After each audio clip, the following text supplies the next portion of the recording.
Welcome to Travolting,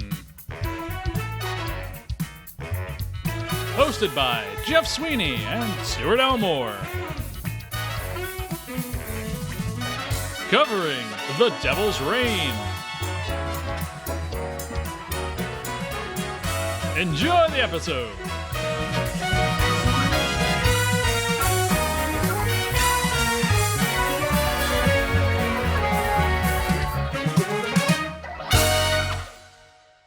Hello, everyone, and thank you for tuning in to the inaugural episode of Travolting, coming to you via recording, coincidentally 2 days before the actual American inauguration. Hashtag the end of the world. That is correct. This is a Biden-era podcast.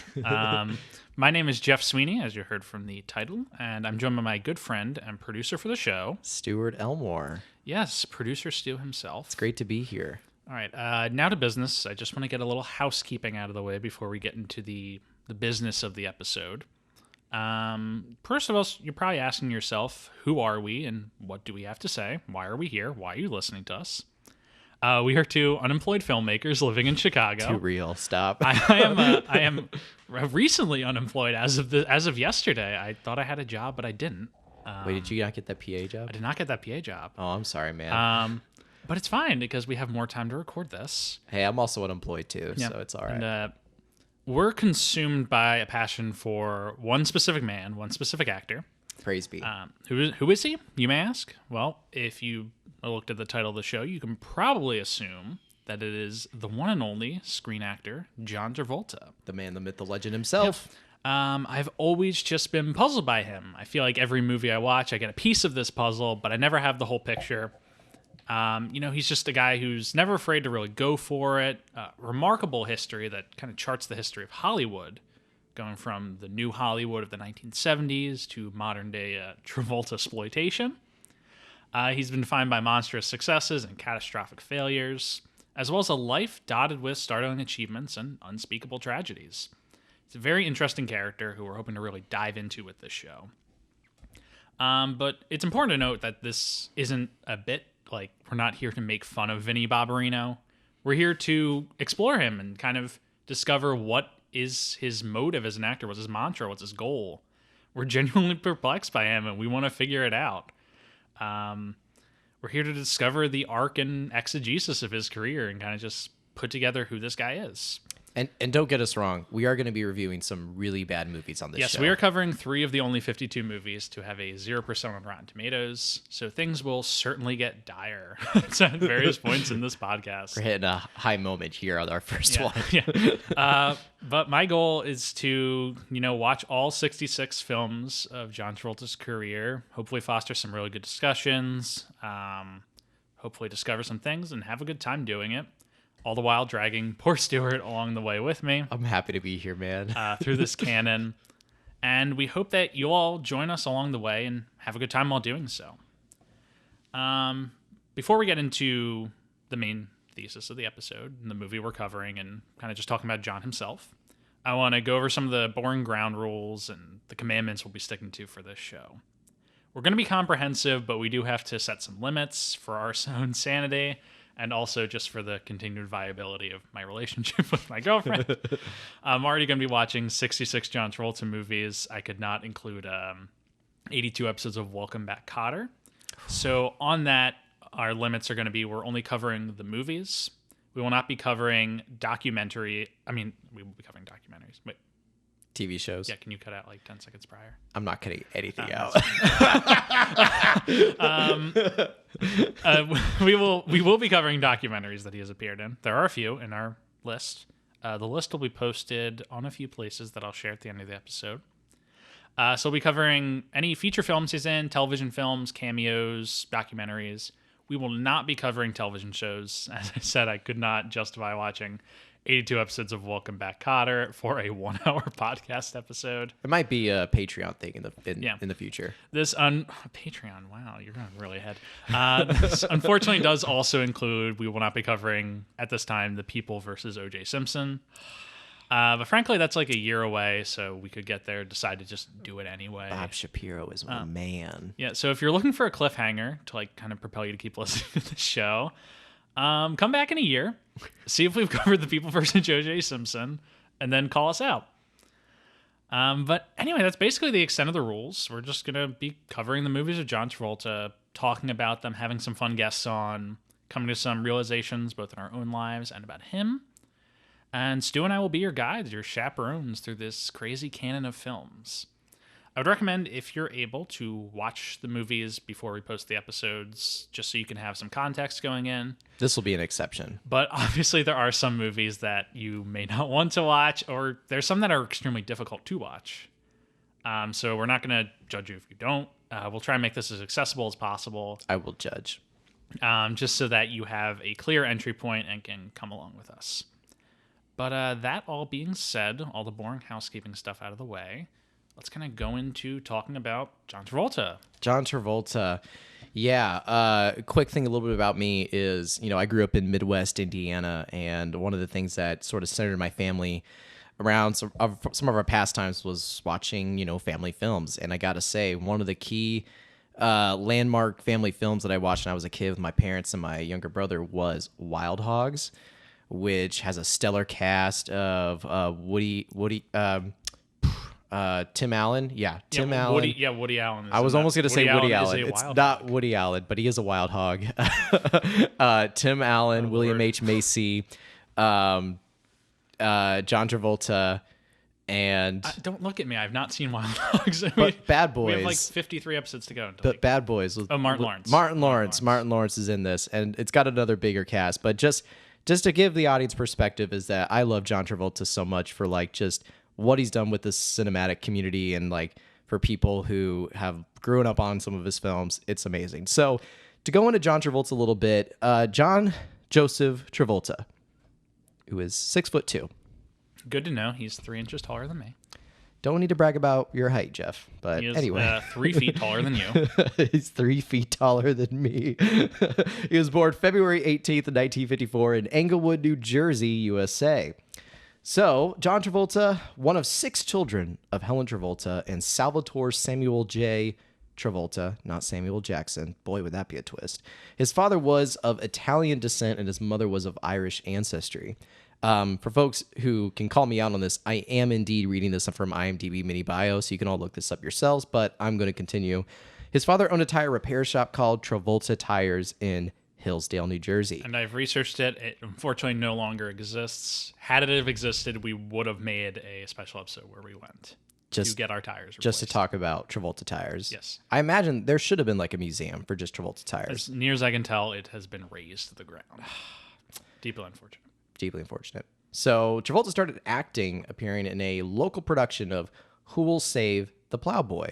Doesn't say what year he did that in. Don't know if that was something when he was a kid or young adult, but his mother, herself an actress and dancer, enrolled him in a drama school in New York where he studied voice, dancing, and acting. All makes sense. He decided to combine all 3 of these skills to become a musical comedy performer, and at 16 he landed his first professional job in a summer stock production of the musical Bye Bye Birdie. Hella hella. Good show. He quit school at 16, hella hella, and moved to New York and worked regularly in summer stock and on television commercials. When work became scarce in New York, he went to Hollywood, as all unemployed people do, and appeared in minor roles in several series. A role in the national touring company of the hit 1950s musical Grease. That's Whoa. Right. He was in Grease. That's a bit of foreshadowing. He was in John Grease. Travolta was in Grease? Before Grease, which is crazy. An opening in the New York production of Grease gave him his first Broadway role at age 18. You know what I was doing at 18, Jeff? You know what I was doing? Selling tires? Nothing. I was like a senior in high school in show choir, and I was in Indiana. I didn't do any of the shit he's done. I was a freshman in college in Chicago. Yeah. I mean, I don't know what part of the year this was happening in, but I was either a senior or a freshman in college in Muncie, Indiana. Ball State. You gotta love how the entertainment industry works, that he had to move to L.A. to get a job as an actor in New York, the place he was coming from. Yeah. That is kind of a weird one. The entertainment industry is crazy. It is a weird one. And so after Grease, he became a member of the company of the Broadway show Over Here, which starred the Andrews Sisters. After 10 months in Over Here, he decided to try Hollywood once again. Once back in Hollywood, he had a little trouble getting roles in numerous television shows, which we are not going to be covering. He was seen on The Rookies 1972, Emergency I say that with an exclamation mark, 1972, and The Medical Center, 1969. And that was when he then came into making his very first feature film in 1975, the creme de la crop, The Devil's Reign. The Devil's Reign. The Devil's That Reign. is the subject of our first episode, the 1975 Robert Fuest film, The Devil's Reign, starring a crazy cast that we will get into in a few Really crazy cast. So, Jeff, should we start going through just like the plot of this first for people who more than likely haven't seen this? We'll go through the movie, kind of let discussion branch off of that. Yeah. This movie is insane from the start. It is. You see, like, I knew the basics. I actually thought it was like a space movie. I don't know why. I just saw William Shatner and I thought it was going to be something in space. I thought it was going to get a lot more graphic. I was very quickly proven wrong. It starts off with a Hieronymus Bosch painting of like people being like consumed by the devil. Yeah. Very hellish. Moans of the damned over the opening credits. All that was missing was Mozart's Lacrimosa. Yeah. That's all that it was missing. And I'm already like, okay, this is going to be this kind of movie. And then it starts listing the cast. Ernest Borgnine. Yep. Mermaid Man himself. William Shatner. Tom Captain Skerritt. Yep. All appearing over this horrific image to moans of the damned behind them. Yep. Then it cuts to technical advisor, high priest of the Church of Satan himself, Anton Selesny, I think was his name. So, yeah, you heard it here, that the technical advisor of The Devil's Reign... This movie had the actual high priest of the Church of Satan as a technical advisor. High priest of the Church of Satan. At that point, I was like, this is going to be the greatest movie I've ever seen. This is already nuts. Then it's like edited by Michael Kahn, and I'm like, oh, cool, Spielberg's guy did this. But still a wild opening credits. Yeah. I'm already fascinated by what this insane movie is gonna have for us. As am I. After the credits continue to be wild, I'm already unnerved. Cuts to a farmhouse in rural Indiana. I mean, not Indiana, Arizona. Yeah, very similar. It has states. palm trees. Yeah, there are palm trees. There are palm trees in there. There are palm trees in Arizona. But it's raining. Yes. Not like Arizona. But you'd say it's the devil's rain. Almost. Oh, Robert Fuest. You dog. You dog, man. But we start off with William an older couple. Yeah. Actually, not an older couple, an older woman and her father. Is that her father? It is her father, because her husband's the one who shows up at the house. Yeah. Yeah, John, who looks like a backwoods Santa Claus. That's a really good description, actually. They're frantic that neither her son or her husband has come home. Yeah. Eventually, a truck pulls up.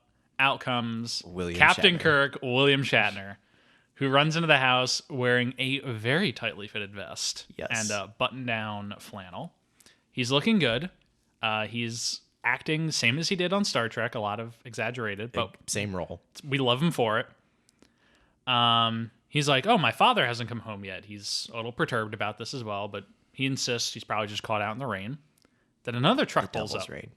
Another truck pulls up. It must be his father, her husband. They go out. He's shrouded in darkness, but you can see him walking through. By the way, this movie looks really good. There's something about that 1970s film stock that just all this stuff is popping. Does it though? It looks really good. I will grant you this. This has like the fake rain machines from the 70s when it's like fat rain. Like this is fat rain. Big rain. Big droplets coming down. This very like stark look, a lot of dark blues and yellows. Anyway, it looks great. This guy's walking through this foggy shroud of rain towards Shatner and his mom. The Devil's Reign. The Devil's Reign. And there's just like, Steve? Is that you, Steve? He walks up. He has no eyes. His eyes are gone. His eyes are gone. He is melting in the rain. Yeah, he's melting like a wax figure. He is melting. They're remarkably chill about this. Okay, so I need to talk about this with you. Because at one point, doesn't the wife or the mom, whatever, say like, Hail Satan or whatever? Like she says like in Nomino Sante or whatever. No, like she says some satanic No, she's doing a religious prayer when she gets back in. Because she is She's not a Satanist. No, she's the opposite of a Satanist, which I suppose would be a Christian. Okay, I thought they were Satanists, but like cool Satanists. No, they're the descendants. We'll get to that. They're the descendants of Satanists. Yeah. We'll get to that. They are really cool about it melting, though. But they're very chill about their father and husband melting before their eyes and having no eyes. The wife's just like, Steve, as he collapses into a puddle on the ground. It melts. And melts. And William Shatner here is doing that stone cold gaze of like, ugh. Anyway, their husband melts. They run back inside. They go back inside, leaving him out there. He's a puddle. Like, what can you do? You scoop him up. You scoop him up. Put him in a cup. Put him in a cup. Put him up down. on your fireplace. Be like, that's Steve. That's Dad. They go back in. The mom's like, they found us. And she rips open the floorboards and produces a large tome, a book that we do not get the context for until later. But it is large, and she says this guy named Corbus is after it. Corbus. Dun, dun, dun. Lightning strike. So Shatner decides he's going to go out there and teach Corbus some business. He's going to find him, take him out. He tells the mom, hide the book again, stay inside. And wear this amulet. It means he can't hurt you. And he grabs this. He doesn't grab the amulet until he comes back in. But he goes out. He puts this huge cowboy hat on. Oh, right. And when he puts the cowboy hat on, that's when I figured out what this movie is about. Which is what? This Jeff? is such a post-Watergate, post-Exorcist like movie about the American man fighting the forces of evil corrupting his country. No. I'm going to convince you this movie's good because it is. No. This is it's 1975. Every single episode is 1975. Watergate has just happened. Ford is president. Exorcist made a lot of money. I'm going to stop you there. They made this movie before, like they were in production of the movie before the Watergate actually happened, don't you think? No, Watergate was 73, 74. Was it? Yeah, this was shot like late 74 at best. I'm not sure if I'm buying the corruption of the evil thing. He puts this cowboy hat on. Okay, yeah. He's going to go out there and he's going to fight the forces of darkness. These forces of darkness that are converging upon the American homestead. You're right. In the middle of the desert. In the middle of the desert. He walks out to his car. He gets in. There's something in his car. What was it? It wasn't like a cross thing, was it? Or there's a voodoo doll stabbed to the steering wheel. Right. And he's like, oh no, and he hears shuffling inside the house. And he just chillaxingly he casually saunters up to his house and just watches as the lights are also, and I wrote this down because when he walks in to like check out what happened, John is hung upside down by his feet, by his ankles, and he's saying something like, oh, and he's like, yeah, they came for us, and it's like, I was just here, bitch, like. And William Shatner's like, I leave for 5 minutes, and you already get my mom kidnapped by the devil. But he doesn't go upstairs to check. He does not go upstairs. He walks into the house. And this is clearly a 2-story house. Yes. John is hanging upside down. He's like, they took her. Shatner checks around. He opens the floorboards. The book is still there. Yeah. He did not get the book. He leaves the book. Wait, no, he takes it out later. But he grabs this Christian amulet and puts it on. And now it's no longer just a quest to fight Corbus and figure out what's going on. This is a rescue mission. For his mom. This movie becomes a Russian nesting doll of rescue missions by the end of it. There's a lot of rescuing. So we just went from like fighting the dark forces of corruption to rescuing his mom. Well, now the force of corruption have corrupted his mom. It's this time it's personal. Okay. This time it's personal. Okay. I do feel like he did just kind of leave John there to die. Oh yeah, he cuts John down at least. He cuts John down, but then just leaves him. It's like, but like John's like the grandfather. It's not his. He's not too concerned at this point. Right. Not concerned for his well-being. He's like, yeah, he's on his way out anyway. I don't know. My mom only has a few years. At least. My mom has a few years. No. So William Shatner leaves. Then he leaves. He drives through the night. And we get this very beautiful montage of the deserts of Indiana. His car, Arizona. There's no deserts in Indiana. Should be. It should be a wasteland. It's a desert of morals. Yeah. Oh no. No disrespect.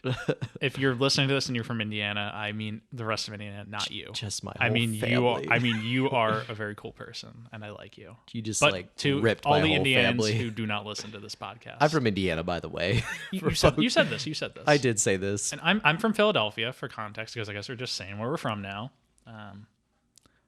This is already going so well. This is going great. So William Shatner leaves. Yeah, he leaves. He drives through the night.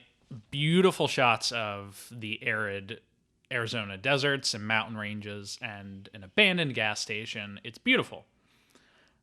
He gets to this town. I cannot remember the name of the town. Let me check. Redwood.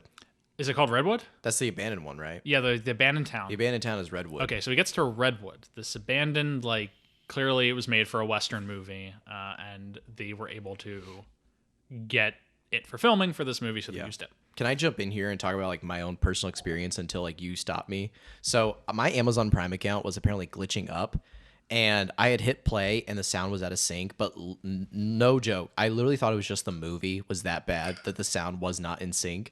And so I text Jeff and I'm like, Jeff, this is so terrible. The sound is out of sync. He's like, what? It wasn't out of sync for me.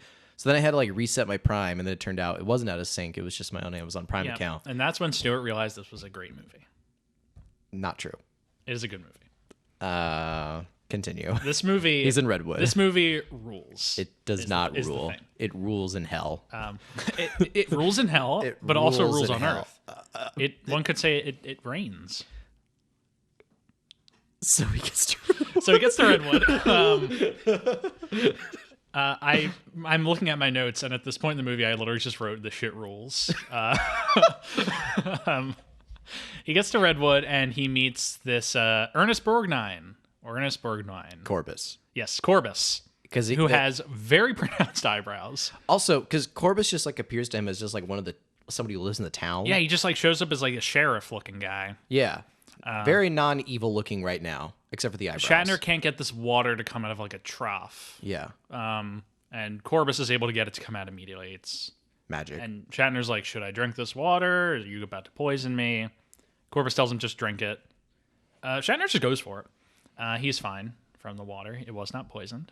To our knowledge. The devil's fruit was actually just okay at this point. It was water. Was it fruit? This was like if the snake had given Adam and Eve an apple, and they're like, yeah, that's fine. You're just digging all of the religious overtones with this one. For that one, there's absolutely nothing to do with the water. I don't know what the water's about. Okay. So we actually get this really cool shot of the two of them in like a tracking. Essentially, the camera's just like following them as they walk through the porches of this town. Yeah. Each of them kind of gaining superiority in the conversation and passing each other. Very cool sequence. As they're like the tension between them ratchets up. Eventually, Corbus goes into the church, right? He goes into the church. Yeah. And Shatner follows him in. That's it. And that's when we see. And then Corbus disappears as soon as he enters the church. Yeah. And then what's in the church? A satanic ritual zone. Yep. This boarded up church, this like symbol of Americana, consumed by the satanic forces of darkness. It's a bunch of guys in black hoods, all chanting, and in front. What was that? Oh yeah, none of them have eyes. None of them have eyes. It's all black pits. At the front of the room, there's an altar with a image of the ram.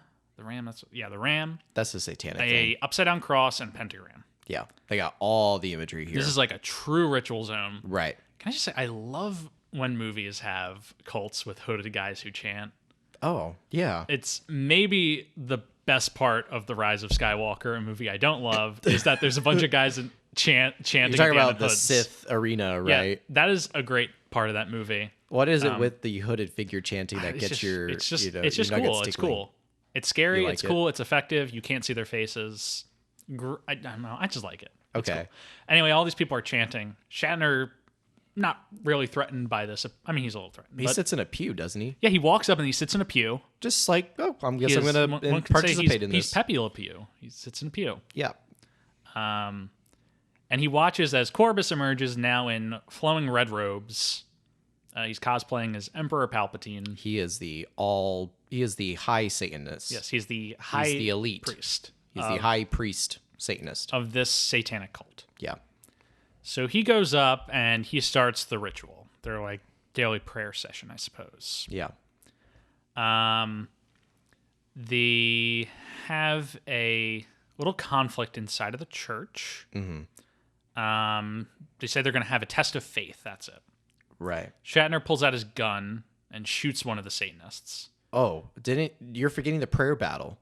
Oh yeah, they have a prayer battle. Yeah, because Corbus is doing all the satanic stuff, and then he's holding the amulet and saying the Our Father, and I just wrote down prayer battle, like question mark. Yeah. it's a test of wills. See, your thing with like cloaked figures, you liking. I like prayer battles. When I see like in an exorcist or demonic presence movie and it's like some possessed demon lady, it's usually a woman, always saying like some demonic incantations. Then you have the exorcist doing like the Our Father and be like, the power of Christ compels you.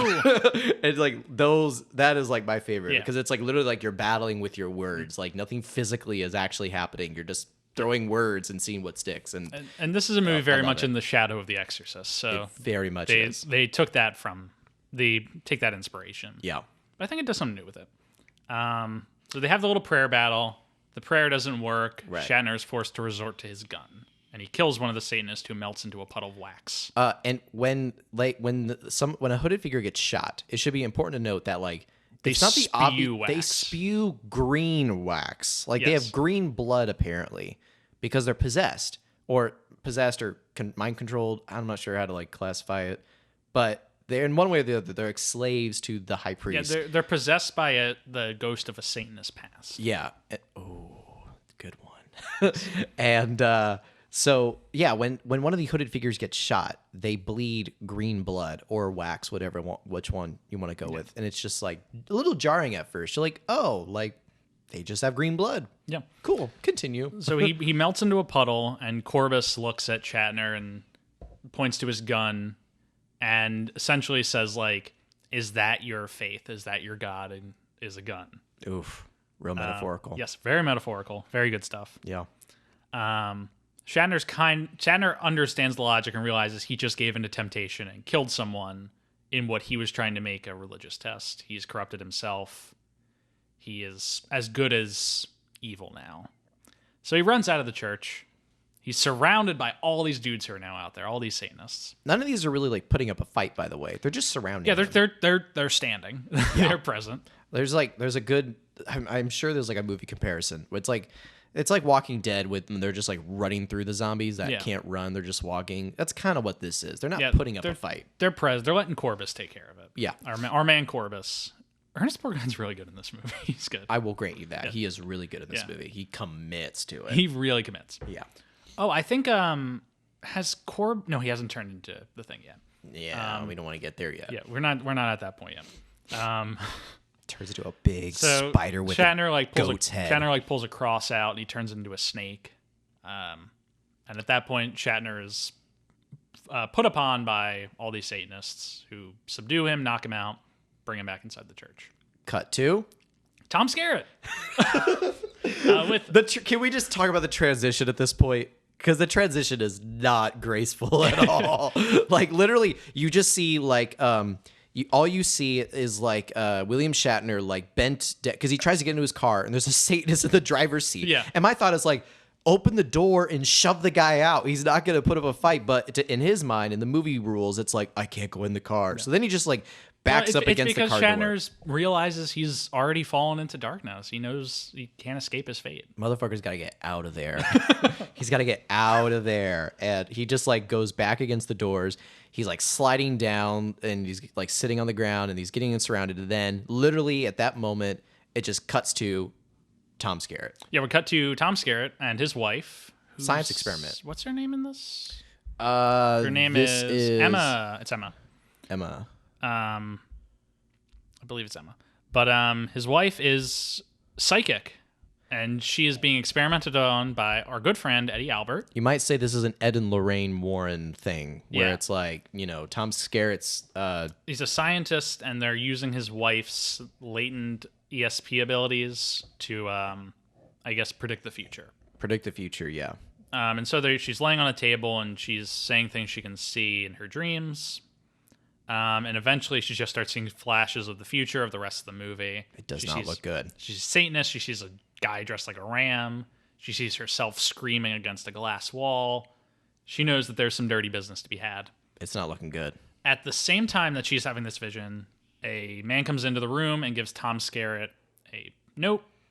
Tom Skerritt with a commanding mustache, mind you. It is a great I love his mustache. It's a fantastic I mean, mustache. he's always had a great mustache. He has, yeah. Especially so here. Gives him a note. He grabs his wife and he says, my family's in trouble. We got to go. We cut back to Shatner, who's now... Is he tied upside down yet? He's tied upside down on a cross. Yep. Arnold Schwarzenegger end of day style. Yes, end of day style. Corbus is doing a ritual with him. They've drawn a pentagram on his chest. He's upside down. Corbus starts emitting some ritual speak. He's speaking Latin. Have they taken him to the outside place yet? Or is it still the church? They're still at the church, I believe. Because the outside place is really funny. Yeah, the outside place is great. A puff of smoke, and Corbus turns into a ram. Supposedly, yes, the devil. Supposedly the devil. It's not really confirmed that we're seeing Satan. Or at least his agent on Earth. Right. It's like, it could be like a major demon, but it also could be Satan himself. Yes, he is possessed by the power of Satan. A little bit ambiguous at this point. And they're calling for this guy's name. This guy named Bill. Yeah. I thought it was Michael. No, it's like Fife. I thought it was Bill Fife. It's something Fife. Because he's Mark Preston. Yes. I swore I thought his name was Michael. It's something Fife. Yeah, definitely Fife. Anyway, he's calling back, and we learn later that like who he's calling to is like a descent or like a ancestor of his. Yeah. When they were like living in a pilgrim days. Yes. Yeah. So they're calling for this guy named Martin Fife. That was it. Martin Fife. Yep, that's it. To enter the body of Shatner. Yes. They do not finish the ritual. Right. But they kind of set it in motion. Shatner lets out this ear-pitching shriek. Like, we can talk about Shatner all day just in his ability to scream beautifully. It is equal to, if not better than, his scream in the body double episode of Star Trek. Because it starts with like a medium-pitched male voice, but goes to a high-pitched female. It is fantastic. It's like, literally like that. Anyway, he's shrieking. We cut back to Skerritt, who's now in Arizona with his wife, driving their station wagon through the desert. They meet up with the local town sheriff. They're like, this fucking guy. Have you found my family yet? This fucking guy. Found my family yet? The sheriff's like, piece of shit, sheriff. Bunch of people went missing in that storm we had. Yeah. That Devil's Rain. Rain. I can't devote my guys to your family right now when they're low on the list of priorities.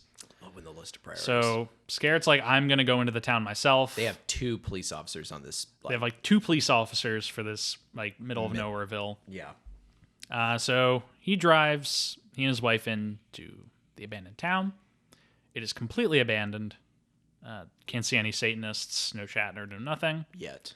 They're looking around. You see a brief hint of a figure in a window. Yeah. They look through one of the buildings and they see the church. They realize the church doesn't really look like it belongs. It looks like a New England building that is now in the middle of a desert.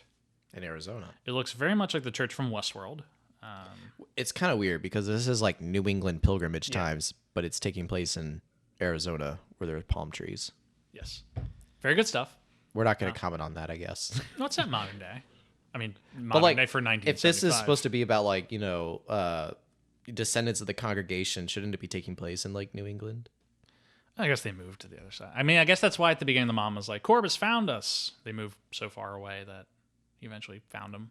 But apparently they moved in not too far away. Yeah, well, whatever. Corbus picked up his church from New England and flew it to the desert. They moved. Yeah, they Jim moved. Jones style. They moved. Jonestown. They see this church. They go in. They see all these satanic symbols. They figure out what's going on. Mm-hmm. They walk back out of the church when Shatner's car starts driving directly at them.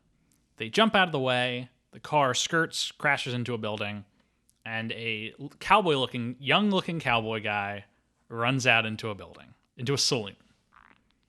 Scarrett and his wife follow. They're in. They're searching for this guy. They don't know where he is. They don't know what he looks like. I'm so fucking excited. This successfully tense sequence. It is successfully tense. Scarrett's searching the rooms with his shotgun, looking for this figure, the Satanist in here. Eventually, he checks the second to last door.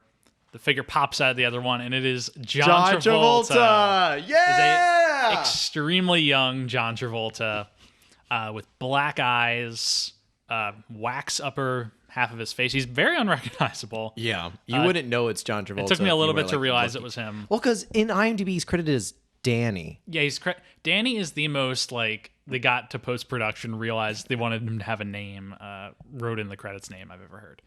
It's just like not Satanist cult follower number 3. In the script, he was definitely Satanist number 1. He just came up with the name in post when they realized he was getting credit. Yeah. But he and Scarrett have a fight.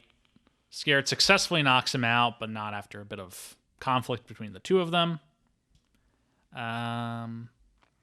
Yeah, they knock him out. They can't get any answers out of him because he's a possessed Satanist, but they see he doesn't have eyes. And they run out, and there's a bunch of other people in the town now. Oh, no. A lot of cloaked figures. A lot of cloaked figures. They got to run for it.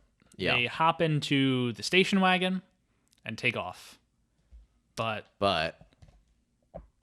they had to stop. Yeah, because, they have to stop. You know, because they stop eventually, and Tom Skerritt's wife's like, "Why are you stopping?" He's like, "I gotta go back for my brother." It's like, are you crazy? He's like, "My brother's with the Satanist. I gotta go get him."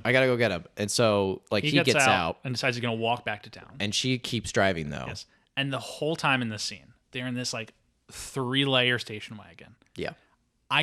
There's someone in the backseat. Absolutely. I spent the whole time like, oh my God, look in the backseat, or when is someone gonna pop out? Yep.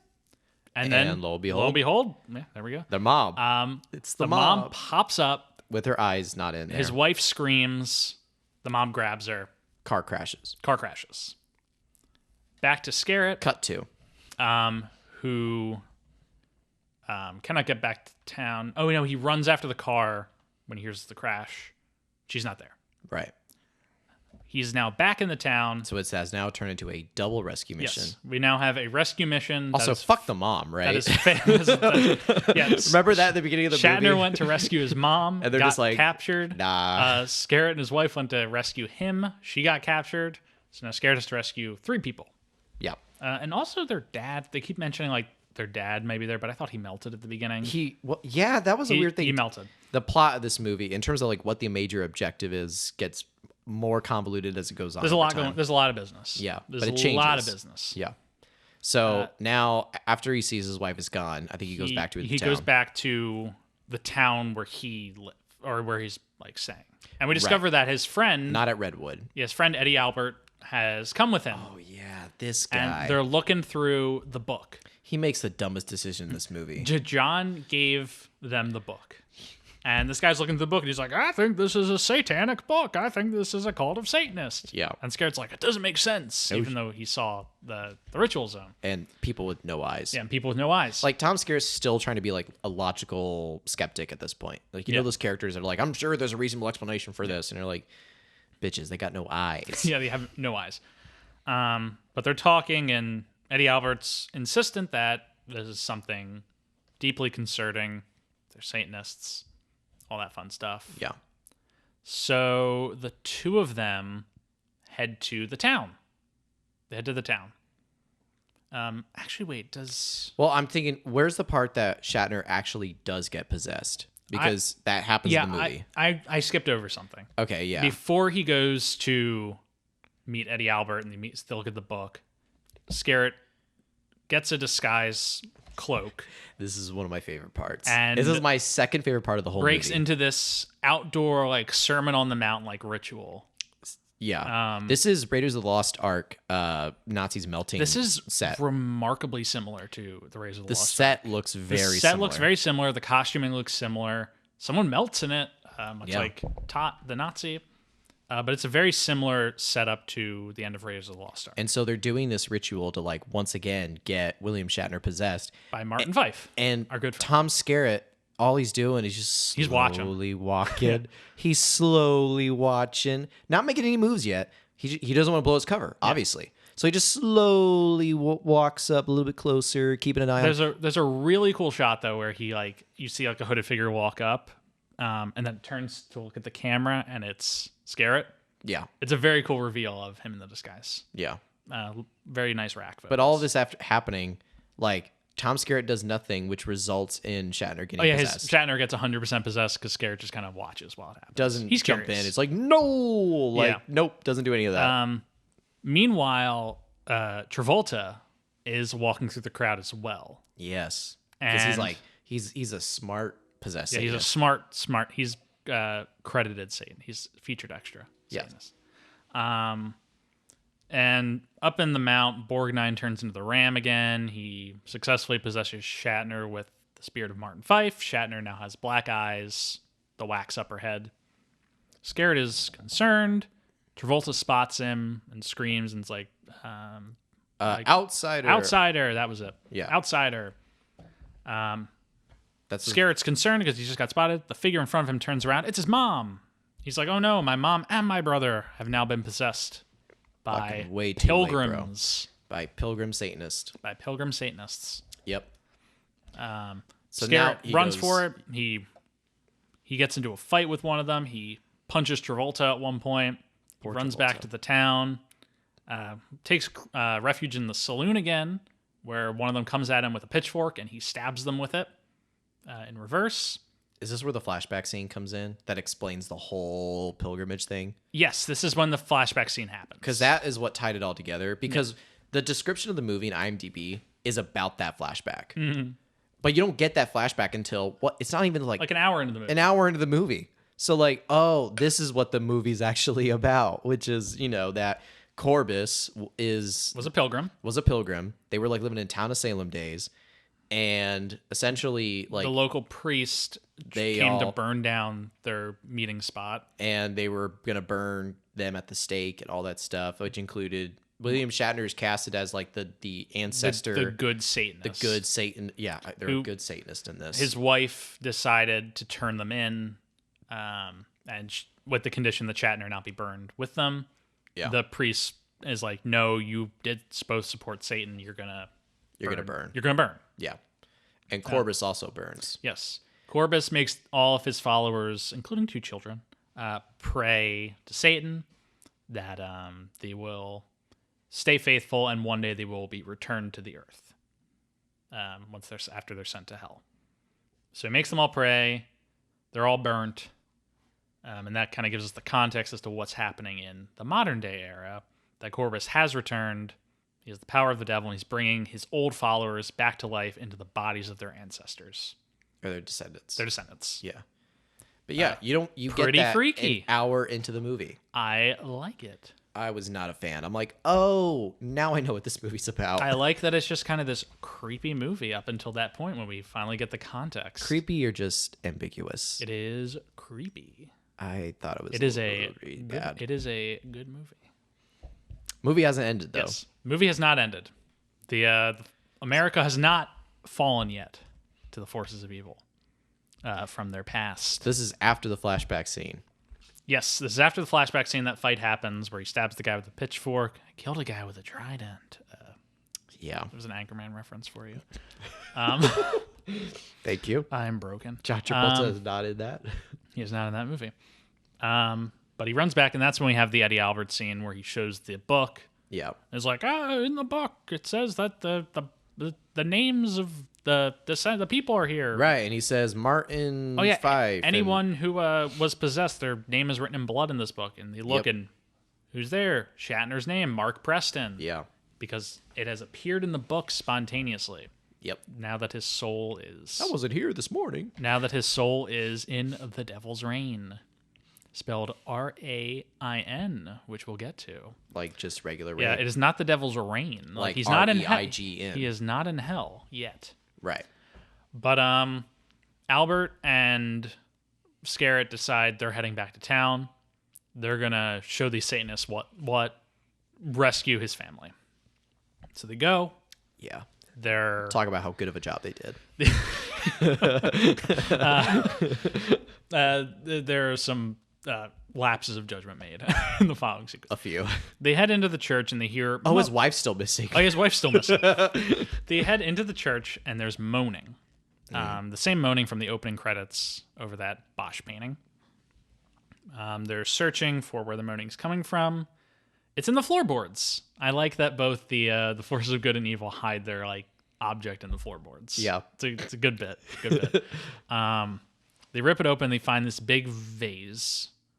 In the front of it, there's like a glass window. You and you can see people screaming and banging against the glass inside. These are the souls trapped inside the souls devil's ring that they've taken out of the bodies are put in this vase and swapped out with the pilgrim souls. Right. So this is the devil's reign. That is the devil's reign. It's reign. raining inside of it. Right. This is the goblet of fire. Yeah, they're all being subjected to this torture inside of there. Hence the moaning. Yeah. They're holding this thing. They're like, this is the power of the Satanists. We have it now. Yeah. They hear the chanting.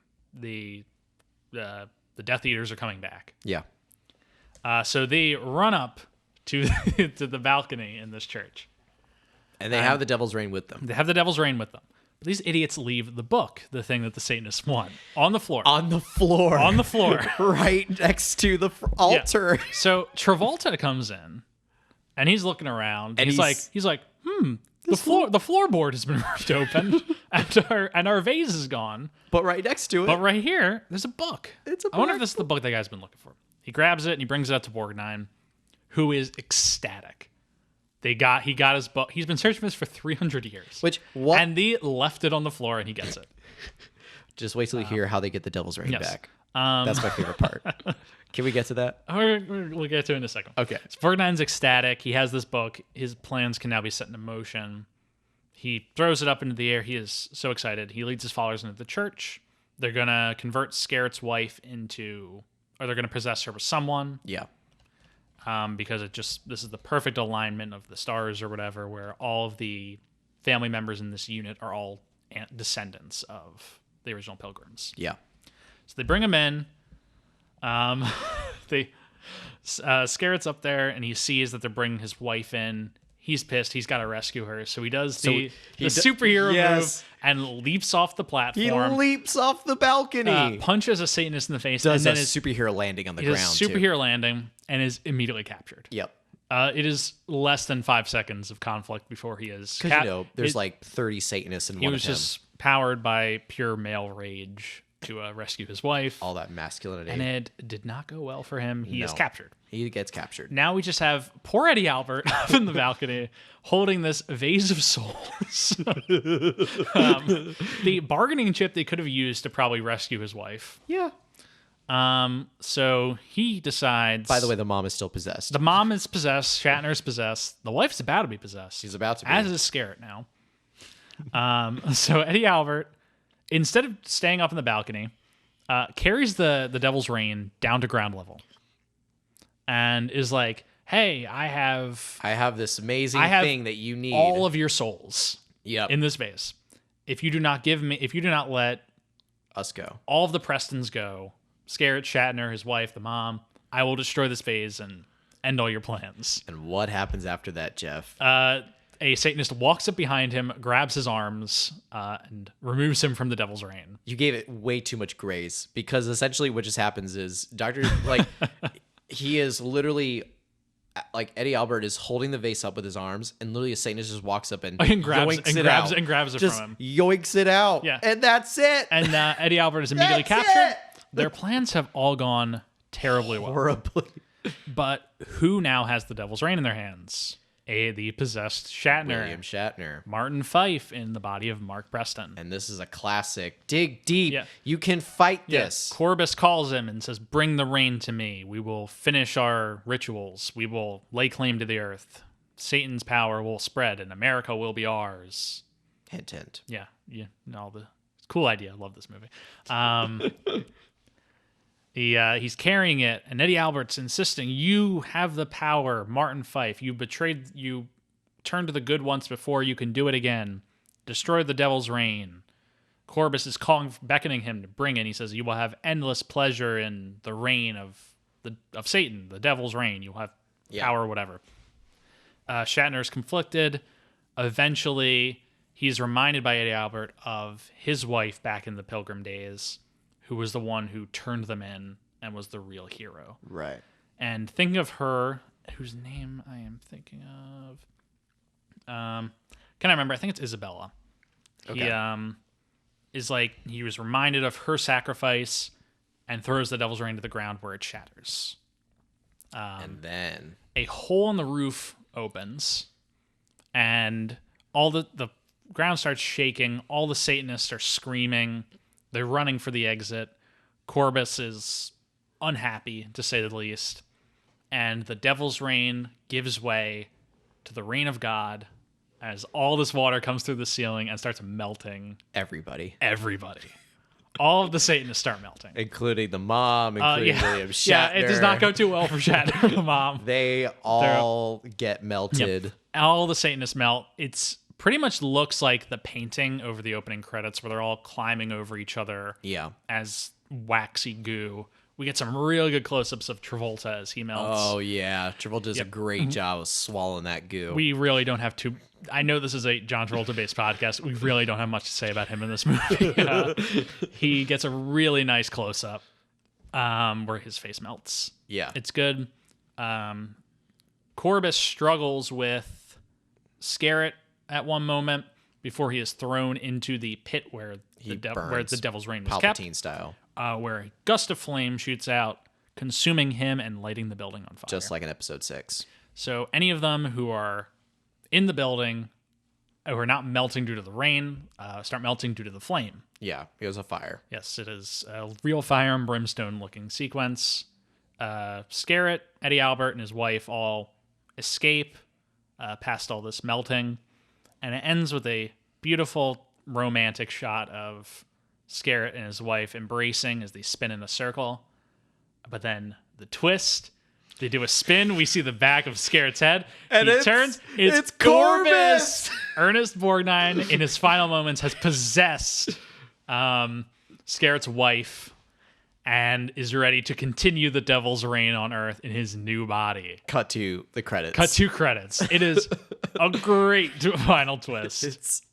It's something. Like, I love the smile that Corbus has. Like, it's almost the anti-Exorcist ending. Yeah. In that you think that evil has been vanquished, but no, evil has just taken a new form to possess this country in a new way. Yeah. That is my thesis on this movie. It is a movie about a post-Watergate America where they don't know right from wrong.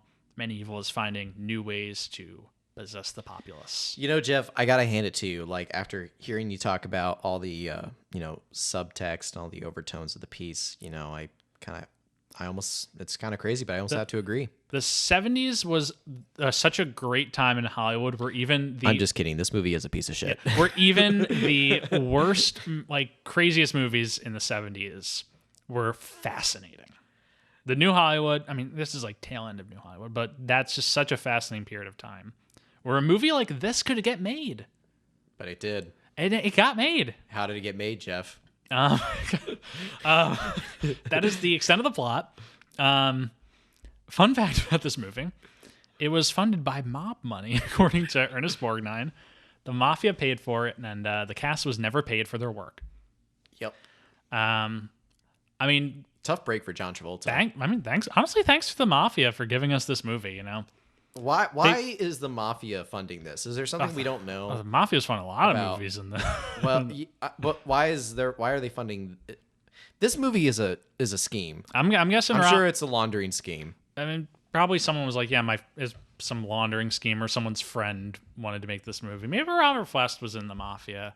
I'm sure we could find out if we did a little more research, but I have not done so. Robert Flest isn't alive to tell us if he was in the mafia or not. Yes, unfortunately. But maybe John Travolta can. Yes. Maybe John Travolta can, give in some light. Do you know what Travolta said when he was asked about this movie? How terrible it was. He said, "Oh, that's a terrible movie." He's like, "Oh, there's so many big stars in it. How did they do that?" Mob money, obviously. Mob money, man. How they get... Wait, so none of the cast got paid? Borgnine said he did not get paid. I'm assuming he's the biggest star in this movie. If he didn't get paid, no one else got paid. Shatner didn't get paid? I mean, maybe I don't know. I just can't at see the very Shatner least letting that borderline. I mean, if it's a mob movie and you don't get paid, you're not going to raise hell about that. What are you going to do? Go to the Better Business Bureau and then wake up with a horse head in your bed the next morning? I guess that's true. Yeah. Yeah, there's not really an avenue to complain when the mafia is involved. But what a start to John Travolta's career. What a start. A near speechless role. He has a few lines. He does get credit in the opening and end credits. Yeah. Which is why we're covering it. But yeah, it's a fascinating first role for him in the sense that he is playing a cultist. And this is the movie where he got handed the book Diagenics, which would later... Scientology. So this is not only the beginning of Travolta's career as an actor, it's the beginning of his involvement in Scientology. Ding, ding, ding, ding. A subject that we will undoubtedly have to dance with a lot during this. Battlefield Earth. Battlefield Earth. So yeah, this is the beginning of a lot of things. It's a great touchstone, just in terms of John Travolta as well as the history of Hollywood itself. Yeah. It's a fascinating movie from its period. But yeah, it's just, and we're coming at like a 57-minute mark, but just in what I would say by final thoughts is don't be disillusioned. This is a bad movie. It's a good movie. Stop. Okay. It's a good, and if you agree that this is a good movie, please send us an email, travoltingpodcast@gmail.com, and say it's a good movie.